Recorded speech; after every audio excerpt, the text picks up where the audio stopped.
Hello guys! Good evening! This is our vlog for today. Let's eat the mukbangers! So, birthday party of Madam Chris! Guys, a blessing.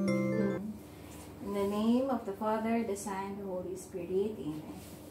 Lord, maraming salamat po sa biyayang pinagkaloob niyo po ngayong araw na ito at nawa po ibigyan pa po ng mahabang buhay si Madam Chris. Pagpalain niyo po siya sa lahat po ng kanyang kabaitan sa kanyang kapwa at mag-improve pa po ng kanyang blessing ngayong pong taon na to.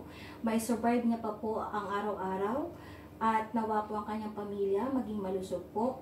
At kami po mga kaibigan niya po ay gabayan niyo po upang magabayan din po namin siya ng tama po. Nawa po, ipagpalain niyo po kami ngayong gabi nito sa aming kakainin at sa araw-araw at ang aming pamilya. Maraming salamat po. Amen. Amen. Kain na. Let's eat it. Na-excite talaga ako sa pata na malutong. Ay, brother. Ilang oras na yung inalut eh? Hindi, saglit lang niya yung inalut. Saglit lang niya. Yung pag kinakalat. Nagkakrak. Gusto mo suka? Sausawan? Masarap yun.